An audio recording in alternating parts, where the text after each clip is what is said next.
শুরু করছি ভায়োলেন্ট লাভ, লিখনিতে মরিয়াম আক্তার জ্যোথি, দ্বিতীয় খণ্ড, পর্ব সংখ্যা ১। বউ, কোথায় আমার বউ? আসমেক তর্জন দিয়ে খানবাড়ির মেন দরজা দিয়ে ঢুকতে ঢুকতে উক্ত কথাটা বলল আরিশ। তখন সময়টা ছিল দুপুর ১২টা নাগাদ। বাড়ির কর্তারা ছিল ব্যবসার কাছে নিজেদের অফিসে। কর্ত্রীদের রান্না প্রায় শেষের দিক, তাই একে একে সবাই গোসলের প্রস্তুতি নিল। রান্না যেহেতু এখনো সম্পূর্ণ শেষ হয়নি, তাই লিমা খান থেকে গেলেন রান্নাঘরে। বাকিরা যে যার ঘরে গোসলের জন্য চলে গেলেন। ঠিক সেই সময় আরিশ বউ কোথায় বলতে বলতে বসার ঘর পর্যন্ত আসতে কাউকে দেখতে না পেয়ে ফের চেঁচিয়ে বলল, এই বউ, বউ রে, দেখ আমি চলে এসেছি, জলদি আমার সামনে আয়। কথাটা বলতে চারপাশে একবার চোখ বুলিয়ে হাস্যোজ্জ্বল মুখ নিয়ে আরিশ পেটের কোণে গুলি লাগা জায়গাটায় হাত দিয়ে চেপে ধরে উপরে জ্যোতির রুমের দিকে তাকিয়ে আবারও ডাকতে নেবে। এমন সময় আরিশের কণ্ঠ পেয়ে লিমা খান রান্নাঘর থেকে ছুটে এসে আরিশকে দেখা মাত্র চোখ দুটো বড় বড় করে গলা ফাটিয়ে সবাইকে ডাকতে ডাকতে বলে, বড় ভাবি, কোথায় তুমি? কোথায় তোমরা সবাই? শিগগিরই নিচে আসো, দেখো আমাদের আরিশ আব্বু সুস্থ হয়ে বাড়ি ফিরে এসেছে। সানজিদা খান মাত্রই গোসলে ঢোকার প্রস্তুতি নিচ্ছিলেন। এমন সময় মেজো জায়ের গলা ছেড়ে আরিশ সুস্থ হয়ে বাড়ি ফিরেছে শুনে বিশ্বাস হলো না। পরপর একইভাবে লিমা খানের চিৎকারে চমকিত হাতে হাতে জামা কাপড়গুলো বিছানার উপর রেখে দ্রুত পায়ে করিডোর পেরিয়ে সিঁড়ি বেয়ে নিচে আসতে ততক্ষণে লিমা খানের চিৎকার সবার কানে পৌঁছাতে যে যার রুম থেকে বেরিয়ে বসার ঘরে আসলো। অবশ্য মেহেজাবিন খান নিচে নামতে পারেননি, কারণ উনি ইতিমধ্যে গোসলে ঢুকে পড়েছেন। সানজিদা খান কম্পিত পায়ে, অশ্রু চোখে দৃঢ় পায়ে আরিশের দিকে এগিয়ে এসে হুট করে বাঁধ ভাঙা কান্নার ভেঙে পড়তে আরিশ ব্যথার স্থান থেকে হাতটা সরিয়ে সানজিদা খানের দিকে এগিয়ে গিয়ে বুকের সাথে জড়িয়ে ধরতে সানজিদা খান আরো কান্নায় ভেঙে পড়লেন। আরিশের সমস্ত শরীর চেহারায় হাত বুলিয়ে দেখতে দেখতে বললেন, আমার বাবা, আমার ছেলে, আমার আরিশ, আমার আর কিচ্ছু চাই না। আমার ছেলে সুস্থ হয়ে গেছে, আল্লাহর কাছে কোটি কোটি শুকরিয়া। তার দরবারে একটাই প্রার্থনা, আমার ছেলেটাকে যাতে সুস্থ থাকে, আমার ছেলেটা যাতে সুস্থ থাকে, ভালো থাকে। বলে আরিশের সাদা টি শার্টটা পেটের থেকে তুলে গুলিবিদ্ধ জায়গাটা বের করে দেখলেন। সেই জায়গা অনেকটা তুলো চেপে চারপাশে টেপ দিয়ে আটকানো। সানজিদা খান জায়গা পরপর ছুঁয়ে দেখলেন আর অজস্র অশ্রু ফেলতে লাগলেন। আরিশ মায়ের এমন কান্না দেখে ওনাকে শান্ত করার জন্য সোফার উপর বসিয়ে বলল, আম্মু, এত কান্না করছো কেন? এই যে দেখো, তোমার ছেলে চলে এসেছে তো। সানজিদা খান আরিশের কথায় ওকে আবারও জড়িয়ে ধরতে আরিশ ওর মায়ের মাথায় হাত রেখে এক নজর সবার দিকে তাকিয়ে বলল, কেমন আছো সবাই তোমরা? আমরা ভালো আছি বাবা। আরিশ সবার মুখের দিকে একবার তাকিয়ে পুরো বাড়ির দিকটা একবার তাকালো। তার দেখা বাড়িটা কেমন গুমোট হয়ে আছে। মনে হচ্ছে অনেক কিছু পরিবর্তন হয়ে গেছে। আরিশ দীর্ঘ নিঃশ্বাস নিল, অতঃপর মায়ের দিকে তাকিয়ে বলল, আম্মু, আমার বউ কই? আমি আমার বউকে একটা নজর দেখব বলে ওনাকে ছাড়িয়ে সিঁড়ির দিকে উঠতে নিলে আয়ান তাড়াহুড়া হাঁপাতে হাঁপাতে বাড়ির ভিতর ঢুকে চারপাশে দেখতে দেখতে বলল, আরিশ ভাই, আমার ভাই, বলে পেছন দিক থেকে দৌড়ে গিয়ে ওকে ওভাবে জড়িয়ে ধরতে আরিশ ঈর্ষাদ ব্যথায় আহ শব্দ করে উঠল। কারণ আয়ান আরিশের গুলিবদ্ধ জায়গাটার উপর থেকে জড়িয়ে ধরেছে। আরিশ আ শব্দ করতে আয়ান সাথে সাথে হাতটা সরিয়ে নিতে আরিশ ঘুরে আয়নের দিকে তাকিয়ে দেখে আয়নের দু চোখ জুড়ে অশ্রু টলটল করছে। এটা দেখে আরিশ মধু হেসে বলল, তো চোখের এই জলটুকু মোছা সামন্তটুকু ফিরে পেতেই আমি মনে হয় আবার মৃত্যুর মুখ থেকে ফিরে এসেছি। ভাই, কাঁদিস না আয়ান, তোর আরিশ ভাই চলে এসেছে। আরিশ কথাটা বলতে আয়ানের চোখের জমা অশ্রুগুলো ছেড়ে আরিশের হাত দুটো মুঠোর মধ্যে নিয়ে বলল, তোমার দেওয়া আমানত আমি রাখতে পারিনি ভাই। তবে আমি আমার সবটুকু দিয়ে চেষ্টা করেছি, কিন্তু আমি ব্যর্থ বলে মাথাটা নিচু করে নিতে আরিশ সেদিকে তাকিয়ে বলল, আর যতটুকু আছে সেগুলো তোর ওসিলাই, আমার মায়ের ওসিলাই আছে। আমি জানি তোরা দুজন যতদিন আমার বউয়ের পাশে থাকবি ওর কোনো ক্ষতি হবে না। এইটুকু ভরসা আল্লাহর উপর আছে। সে যাই হোক, এখন আমি আমার বউয়ের সাথে দেখা করতে চাই, ওকে নিজের বুকের মধ্যে নিয়ে একটু শান্তি পেতে চাই বলে আরিশ আবারও পেছন ঘুরতে নিলে আয়ান আরিশের হাতটা ধরে করুণ কণ্ঠে বলল, সব মানলাম, কিন্তু 6 মাস পর তোমার জ্ঞান ফিরতে না ফিরতে তুমি ডক্টরের কোনো কথা না শুনি কেন শরীরের স্লাইন মাস্ক খুলে ওই সুদূর সুইজারল্যান্ড থেকে 10 ঘন্টা জার্নি করে আসতে গেলে? প্রতিমধ্যে যদি তোমার কোনো ক্ষতি হতো বা তুমি অসুস্থ হয়ে পড়তে, তখন কি করতে? বলো কি করতে? কেন তুমি এই পাগলামিগুলো করছো? এটা তুই জানিস আয়ান? বলে নিঃশ্বাস ফেলে আবারও উপরের দিকে উঠতে নিলে আয়ান ফের হাত চেপে ধরে বলল, ভাই, তুমি ওপরে কোথায় যাচ্ছ? আমার বউয়ের কাছে। বোনও উপরে নেই, কলেজে গেছে। আরিশ বুঝল 6 মাস একটুখানি সময় না, অনেকটা সময় সে কোমায় ছিল। এর মধ্যে তার বউ বাড়ি বসে থাকবে না, এটা স্বাভাবিক।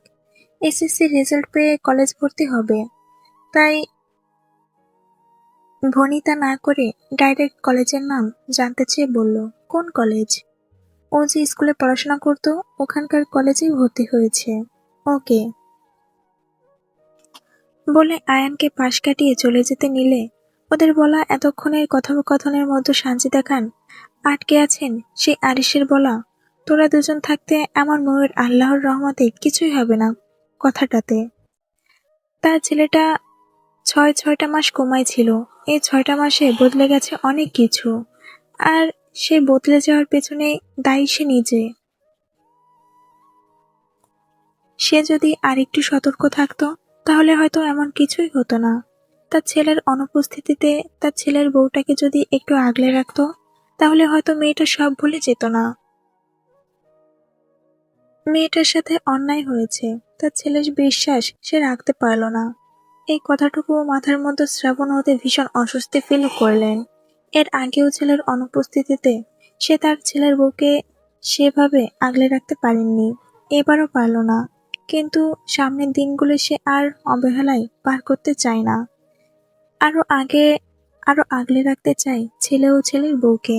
সাজেদা খান মুখ তুলে আরিশের দিকে তাকিয়ে বললেন, আরিশ আব্বু, যাওয়ার আগে আমার কথা শোনো, মৌ আগের অবস্থাতে নেই। ও ওনার বাকি কথাটুকু বলার আগে আরিশ বাড়ি থেকে বেরোতে বেরোতে বলল, আম্মু, তোমার কথা আমি বাড়ি এসে শুনবো। আপাতত আমার বউয়ের কাছে যাই। মনটা কেমন আনচান আনচান করছে বউটার জন্য, ভিতরটা ভীষণ পড়ছে। এ জ্বালা সহ্য করার মতো না মা। এ শুধু মিটবে তখন যখন তার সান্নিধ্য পাবো, তাকে একটু এই ব্যথিত বুকে আগলে নিতে পারবো। আর কিছু শোনা গেল না। হয়তো যেতে যেতে আরিশ আরো অনেক কথা বলেছে, কিন্তু সেগুলো স্পষ্ট বোঝা গেল না। বসার ঘরে থাকায় আরিশ চোখের দৃষ্টিকোণ হতে সানজিদা খান আয়ানের দিকে তাকিয়ে বললেন, আয়ান আব্বু, আরিশ সবেমাত্র কোমা থেকে ফিরল, তুমি ওর সাথে যাও। তাছাড়া তুমি তো জানো ময়ের বর্তমান কন্ডিশন, এটা হয়তো আরিশ মানতেও না পারে। তাই পরিস্থিতি বিগড়ে যাওয়ার আগে তুমি সামলে নিতে পারো। বড় আম্মু বলে সেও খানবাড়ি থেকে বেরিয়ে যেতে দেখলে আরিশ তার বাইকটা নিয়ে বেরিয়েছে। কি আর করার, পুনরায় বাড়ির ভেতরে সে আরিশের বাইকের চাবিটা নিয়ে সেও তৎক্ষণাৎ বেরিয়ে গেল। বেলা দুপুর 12:30, ছাত্রছাত্রীদের বিরতি টাইম। কেউ কেউ ক্যান্টিনে পেট পুড়তে গেছে, কেউ কেউ মোটা বট গাছের নিচে বসে ক্লান্তি দূর করছে, সাথে টুকিটাকি ঘোষ গল্প তো আছেই। আবার কেউ কেউ ক্লাসরুমেই রয়ে গেছে, আবার কেউ কেউ পড়াশোনা পুনরায় নোট করে নিচ্ছে। সামনে ফার্স্ট সেমিস্টারের পরীক্ষা। এবছর সেভাবে পরীক্ষার প্রস্তুতি কেউ নিতে পারেনি। এই জুলাই আন্দোলন গেল, তারপর 25 সালে 24-এ প্রভাব অনেকটা রয়ে গেছে। 25 সালের শিক্ষা ব্যবস্থা, কারিক্রম অনেকটা চেঞ্জ হয়েছে। শিক্ষার্থীদের পড়ালেখায় উঠে দাঁড়াতে বেশ তোড়জোড় করতে হয়েছে পড়ালেখার মান সিলেবাস চেঞ্জের জন্য। তাছাড়া 2025-এর এসএসসি পরীক্ষার্থীদের যে রেজাল্ট আগস্টের শেষের দিকে দিয়েছে। আর তারপর কলেজে ওঠা, পড়াশোনা শুরু করা, সব মিলে কয়েকজন পড়াটা এগিয়ে যেতে পারলেও অনেকেই পিছিয়ে আছে। এই যেমন জ্যোতি 4 মাস হলো কলেজে উঠলো ঠিকই, কিন্তু পড়ালেখায় কাজের কাজ কিছুই হয়নি। মাসখানেক হয় কলেজে আসা শুরু করেছে, তাইও বেশ পিছিয়ে আছে। তবে তানিশা শুরু থেকে মোটামুটি যতটুকু করা যায় চেষ্টা করেছে। যেহেতু সবার প্রিপারেশন সমান নয়, তাই ফার্স্ট সেমিস্টারের পরীক্ষা পিছিয়ে ফেব্রুয়ারির মাঝামাঝি সময় রাখা হয়েছে। যদিও সে সময় রোজা থাকবে, কিন্তু এর চেয়েও যদি পিছানো হয় তাহলে ফার্স্ট সেমিস্টারের পরীক্ষাটা আর হবেই না। তাই এই সিদ্ধান্ত শিক্ষকদের। সেই জন্য জ্যোতির নোটগুলো গোছাতে ক্লাসরুমে রয়ে গেছে। যদিও তানিশা হেল্প করছে, কিন্তু পড়াটা গুছিয়ে উঠতে বেশ টাইম লাগবে। জ্যোতি নোট লিখছে, তানিশা পাশে বসে এক একটা দেখাচ্ছে আর ঝিমুচ্ছে। তার ভীষণ ক্ষুধা লেগেছে। আজ কলেজে আসতে দেরি হওয়াটাই খাবারটাও খেয়ে আসতে পারেনি। এদিকে জ্যোতির নোট শেষ হওয়ার নামই নিচ্ছে না। তানিশা এবার বেশ বিরক্ত হয়ে বলল, বোন এবার রাখ, চল ক্যান্টিন থেকে কিছু খেয়ে আসি, তারপর আবার না হয় করিস। তোর বেশি খিদে পেলে তুই যা, আমার আর একটু বাকি আছে। ঠিক আছে, তাড়াতাড়ি কর, একসাথেই যাব। নয়তো আবার আমাকে একটু চোখের আড়াল হলে বলবি তুই কে? তানিশের কথা শুনে জ্যোতি মুচকি হাসি দিয়ে বলল, আচ্ছা। জ্যোতি আরো বেশ কিছুক্ষণ সময় নিয়ে নোটগুলো শেষ করলো। অতঃপর খাতা কলম ব্যাগে রেখে উঠে দাঁড়িয়ে নিঃশ্বাস ফেলে 2 হাত ঝাড়ার মতো করে বলল, হয়ে গেছে, চল। অবশেষে হলো বলে দুইজন ক্লাসরুম থেকে বের হওয়ার জন্য দরজা পর্যন্ত আসতে আচমকা কে একজন এসে হুট করে জ্যোতিকে জাপটে ধরে বুকের মধ্য নিয়ে জড়িয়ে ধরে ক্লাসরুমের মধ্যে 2 পা পিছিয়ে গেল। আকস্মিক হঠাৎ আক্রমণে জ্যোতি কিছুই বুঝতে পারল না। এদিকে হুট করে এমন হয়, জ্যোতি ভয় পেয়ে জড়িয়ে ধরা মানুষটাকে নিয়ে পড়ে যেতে নিলে তৎক্ষণাৎ জ্যোতিকে সামলে নিয়ে সোজা হয়ে দাঁড়িয়ে এলোপাথারি জ্যোতির মাথায় চুমু খেতে শুরু করলো আঙ্গুলটা ডিপিয়ে। চুমুর সংখ্যা শতকের কাছাকাছি পৌঁছাতে জ্যোতির মগজে আনলো কোনো এক অসভ্য ব্যক্তি তাকে জড়িয়ে ধরে অসভ্যতামি করছে। তবে এতটুকু বুঝতে পারল, জড়িয়ে ধরা ব্যক্তি কোনো মেয়ে মানুষ নয়, একজন বলিষ্ঠ শক্তিশালী পুরুষ। তাই ছোট্ট শরীরে যতটুকু শক্তি ছিল সেই সব শক্তি দিয়ে জড়িয়ে ধরা ব্যক্তিকে ঠেলে সরাতে চাইলে ব্যর্থ হলো ব্যক্তির শক্তির সাথে। শরীরের শক্তি সঞ্চয় করে ব্যক্তির সাথে না পেরে গালাগালি শুরু করলো, অসভ্য, নষ্ট, নির্লজ্জ, বিবেক জর্জরিত, রুচিহীন, বেহায়া, লুচ্চা, ছাড়া মাকে। এতেও যখন কাজ হলো না, তখন যদি অগত্যকে পিঠে অজস্র থাপড়াথাপড়ি শুরু করলো। বেচারি এতেও সফল হলো না। লোকটা ছাড়ছে না দেখে জ্যোতি ডাকি শূন্য হয়ে ব্যক্তির গায়ে সমস্ত শক্তি দিয়ে কামড় বসিয়ে দিল। কামড়ের তীব্র ব্যথা অনুভব হতে আরিশের আশমিক চুমু থেমে গেল, কিন্তু জ্যোতিকে বুকের থেকে এক চুল পরিমাণ সরল না, বরং কামড়ানোর তীব্র ব্যথা অনুভব হতে চোখ দুটো বন্ধ করে নিল। আরিশকে থেমে যেতে দেখে জ্যোতি নিঃশ্বাস নিতে নিতে ওকে ঠেলে সরাতে চেয়ে বলল, জঘন্য পুরুষ, লুচ্চামি হয়ে থাকলে ছাড় আমাকে। জ্যোতি কথাটা বলতে দেরি, কিন্তু আরিশের চেপে রাখা জ্যোতির মাথাটা বুকের সাথে আরো জোরে চেপে ধরতে দেরি হলো না। আরিশের এমন কাজে জ্যোতি অতিরিক্ত হাইপার হয়ে উঠতে আরিশ জ্যোতিকে বুকের থেকে সরিয়ে এনে ওকে স্বাভাবিক করার জন্য ওর বাহুতে হাত রেখে ঠান্ডা কণ্ঠে কিছু বলতে নিবে, এমন সময় জ্যোতি ছাড়া পেয়ে ঠাস করে আরিশের ডান গালে ঠাটিয়ে থাপ্পড় মেরে বলল, শালা লুচ্চা, মেয়ে মানুষ দেখলেই ইন্টু পিন্টু করতে মন চায়, লুচ্চামি করার জায়গা পাস না? চেনো আমাকে তুমি? একদম শার্ট ভেঙে দিব, তখন লুচ্চামি করা পেছন দিয়ে বের হয়ে যাবে বলে হাঁপাতে শুরু করলো। জ্যোতিকে এভাবে হাঁপাতে দেখে, সাথে বিচ্ছিরি গালিগালাজ করতে দেখে আরিশ ওকে স্বাভাবিক করার জন্য বলল, মৌ, মৌ, মৌ, আমি, রিল্যাক্স, শান্ত হ, আমি তো স্বামী, আরিশ।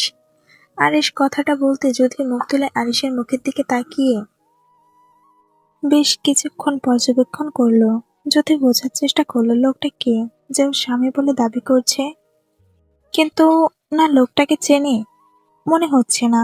তাই ভ্রু কুঁচকে স্বামী দাবি করা ব্যক্তিটাকে কে জানতে চেয়ে বলল, কে আপনি?